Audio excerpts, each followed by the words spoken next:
Salam aleikum. Eu estou muito feliz, né, de estar aqui. E antes de começar a minha fala, e já aproveitando esse momento de agradecimentos, né, agradeço ao senhor Saif. Vou me apresentar, porque minha palestra vai muito também sobre quem eu sou. Agradeço muito ao senhor Saif, né, por estar aqui, e não só por estar aqui nessa mesa.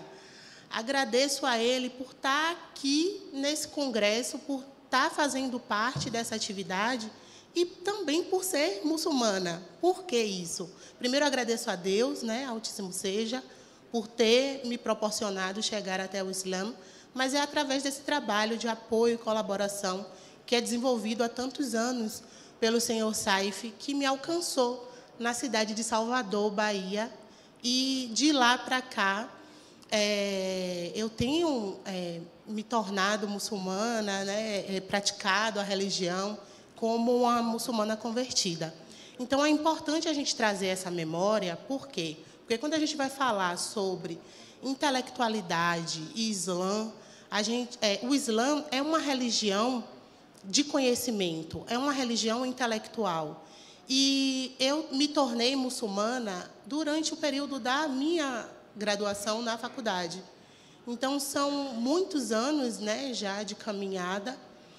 Hoje, eu sou advogada, né, mestre em Relações Étnicas e Contemporaneidade, e o Islã ele perpassa muito sobre essas organizações, né, sobre essa composição. Isso. Então, assim, a minha participação enquanto diretora de comunicação e divulgação da ANAGE e a representação da comunidade muçulmana também perpassa sobre essa experiência que começa lá quando eu me converti ao Islã e comecei a atuar. São 9 anos de estrada e experiência em direitos humanos. Eu tenho uma carga de trabalho que se perpassa sobre toda essa perspectiva enquanto mulher muçulmana. Não é fácil você ser uma mulher muçulmana aqui no Brasil, sobretudo você usar o véu e acessar os espaços de justiça.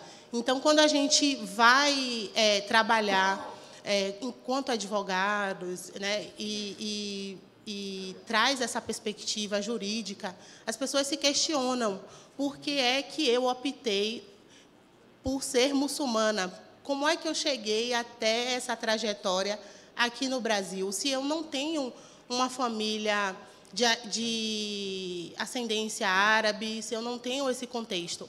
A minha família ela é toda evangélica.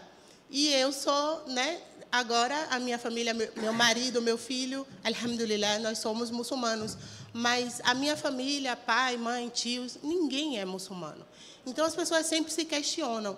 E dentro desse trabalho que a gente desenvolve intelectualmente, né, na ANAGE, fazendo produção de peças processuais, né, eu trago, dentro do meu trabalho e da minha perspectiva, o Islã e trago a voz para mulheres muçulmanas, sejam elas convertidas ou nascidas muçulmanas.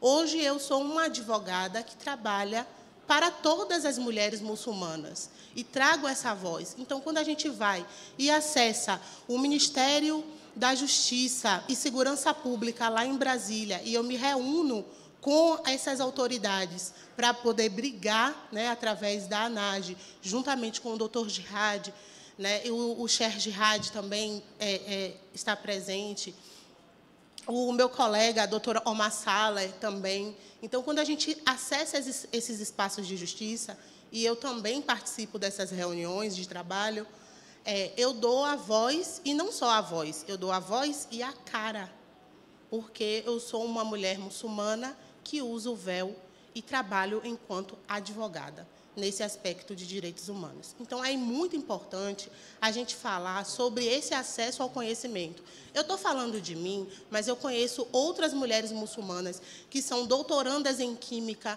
mulheres que são doutoras em neurociência, aqui no Brasil tem uma vasta gama de mulheres muçulmanas que acessaram a academia e fazem parte, ocupam esses espaços.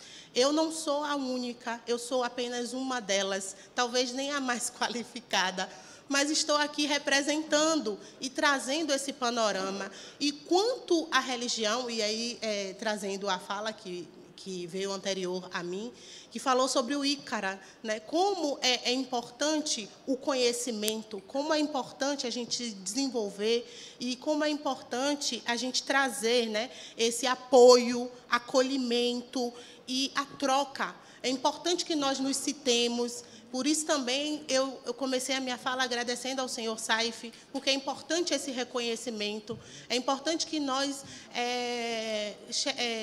possamos pontuar verdadeiramente, né, quem foi que nos apoiou, nos acolheu e que nos trouxe até aqui.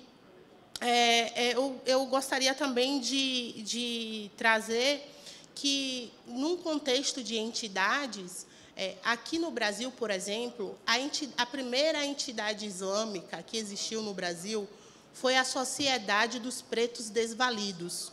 Essa Sociedade dos Pretos Desvalidos, ela foi fundada em 1832 por pessoas escravizadas muçulmanas e também muçulmanos que eram libertos, negros. E essa sociedade, ela foi fundada 3 anos antes da Revolta dos Malês. Veja, essa mesma sociedade, ela funciona até os dias atuais, mas ela já não é mais controlada por muçulmanos. No decorrer do tempo, nós perdemos esse espaço nessa sociedade que inicialmente foi fundada por muçulmanos. Então, a gente, falando das entidades de um modo geral, a gente tem que falar também sobre preservação e manutenção desses espaços. Quando eu estou aqui, eu estou ocupando um espaço, quando eu saio daqui e acesso outros espaços, eu também ocupo, como vice-presidente da Comissão de Liberdade Religiosa da OAB Bahia, como membro do PDRR, Programa de Extensão em Direitos e Relações Raciais na Universidade Federal da Bahia, como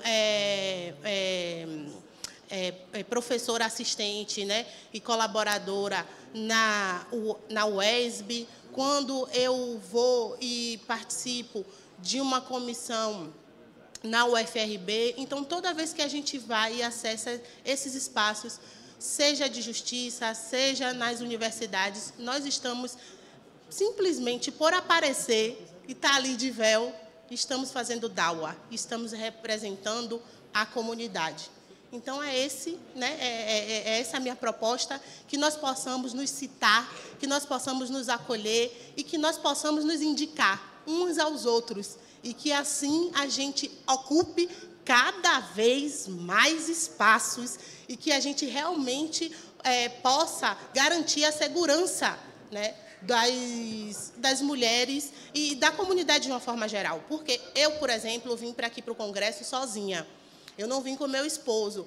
E esse tempo, esse período, a gente não é uma situação que só eu passo. Eu sou advogada, trabalho, tenho no meu WhatsApp contato com o Ministério da Justiça, com procuradores, com diplomatas da ONU. Veja, posso ligar para alguém e pedir uma ajuda, mas ainda assim tenho medo de estar nos aeroportos por causa da situação do crescimento da islamofobia aqui no Brasil com a questão da Palestina.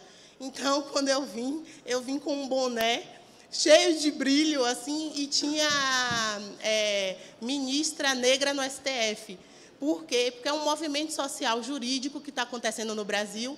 Então, fora o meu hijab, eu botei o boné e saí para dizer, se alguém pensar em falar alguma coisa, vai olhar o boné assim e vai pensar 2 vezes, como uma forma de proteção, porque a gente está vivendo tempos realmente difíceis no nosso país, nesses períodos, e eles recaem, sobretudo, nas mulheres muçulmanas de véu, que levam a religião sem nem precisar abrir a boca. Muito obrigada.